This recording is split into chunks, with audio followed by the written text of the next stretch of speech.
I actually ended up taking a negative RR trade. It's mostly because I had like 300 something bucks left to pass my funded account. And I just set my take profit where it would pass my funded account. So the first thing I always do, like I always say, and how I found these entries is I go on the 1 hour or 4 hour or 1 day time frame and I look for confluences. So over here we can see we had a 1 hour for value gap. We had this previous high.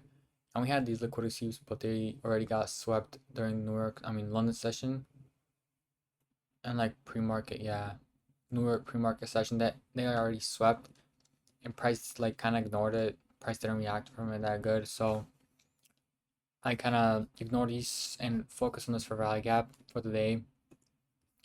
And we can see how price reacted from this after retracing back. So how I entered this trade was the first thing I saw is we broke structure on this 1 minute. Yeah, we broke structure. Let me just zoom in. So we broke structure like on this candle. We had a 1 minute break of structure. We also inversed this for value gap. And to be honest, I kind of ended up entering this trade a bit early. I should have waited a bit more. But I saw this big candle, like it kind of dumped, and I kind of just entered sells a bit early because I didn't want it to miss out. I didn't want to miss out on this trade. So I kind of damn, I kind of waited for it. I mean, didn't wait for it. Like damn. Normally I'd wait for a better retracement because over here we had barely any retracements. There's no fair value gaps. Price didn't retrace at all. So I kind of knew, like in the back of my mind, after I entered this trade, I kind of knew that price might retrace somewhere a bit higher and I might go into drawdown. And that's what happened. We can see price retrace back into this previous high and also into this fair value gap. And we also had a 5 minute SMT. We could see, so like we also had a 5 minute SMT, so that's probably why price retraced that much higher. And from there we kind of see that price kind of balanced out, did its thing, because you can see prices are respecting these for value gaps way more. Like over here, let me delete this. Over here we had a for value gap that they got disrespected, and like for value gaps weren't like holding up at all. And then like price did its thing, it kind of fixed itself and stuff like that. You can see for value gaps started getting respected way more. Damn.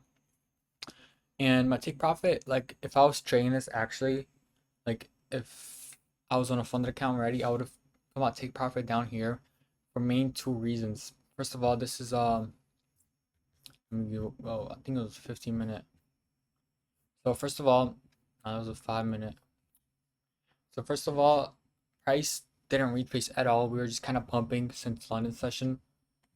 We can see this price was just kind of pumping, and I kind of knew that price was going to retrace somewhere. And first of all, in the 15 minute, we had a 5 minute and 15 minute for value gap, but you always want to take the higher time frame because higher time frame holds more power. Yeah, there it is. And then on the 5 minute, we also had this liquidity sweep on the 5 minute. And why I chose this liquidity sweep and not these other ones that were up there, it's because this was a high priority liquidity sweep. That's what I just call it. And for the main reason why it was a high priority liquidity sweep is because it was inside of a fair value gap, and price is more likely to react off of a fair value gap and a liquidity sweep than just a liquidity sweep. You can see these liquidity sweeps kind of were disrespected. Like I don't know, price just didn't care about them that much because it was just a liquidity sweep.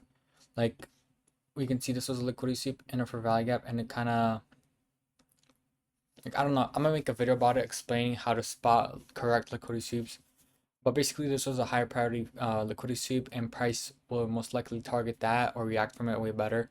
And we can see price just tipped into it with the wick, and from there, price came back into this high, and this is for value gap. We can see this is a liquidity sweep that happened. So, yeah. The hell, bro, what's going on? And we can see how price actually reacts from previous highs also. We can see price came up, chopped around, and then reacted from here, kind of go up. So like a lot of times when you see my charts, like I'll have charts with like a bunch of lines. Like let me open this. Oh, just hella like this on this chart. I have so much random stuff marked out, but it's like it kind of helps me when I'm trading. Like I know which area to target. Like if I see, oh, over here we have a previous liquidity sweep, and on the 5 minute there's a fair value gap and a liquidity sweep. I know which thing to target. Like it helps me out a lot where to set take profits at, and we can see like it literally reacts from it still. It doesn't matter if it's old. Doesn't matter if that thing was, if that's a previous high from like a week ago. We can literally see right here, price just reacted from it, like before market close, price reacted from it. Like that's the main reason some of my charts are just messed up. Basically, just kind of messy.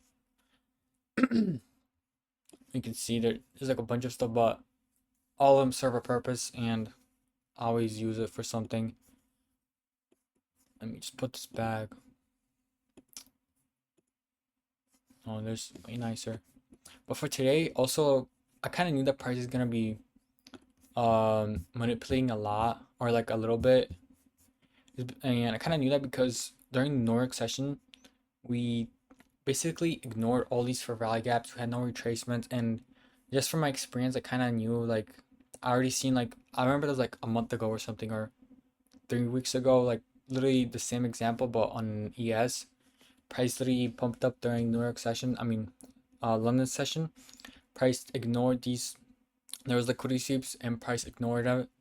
And then once market opened on New York session, it was just manipulating heavily. And I kind of just like from experience, you learn the most. And I kind of just remember that. And I was like, yeah, we might be manipulating a lot today. And I was kind of just looking for more confirmations on the trade if I were to enter, because I was gonna enter this trade from this liquidity sweep. I thought price was gonna damn. I thought price is gonna retrace from this liquidity sweep, but I didn't enter for main. Let me just delete this. For main two reasons is because first of all we did not break structure, and second of all I kind of like, since I kind of knew that price might manipulate today, I kind of waited for would have wanted damn, I kind of wanted to wait for price to like play out a bit more, and because of that we can see if I enter this I would have hit like stop loss. And I saw so much people take this trade. They were like looking for sells from here, like targeting this low or this low. But that's why you always wait for more confirmations. You want to wait for price to play out a bit more.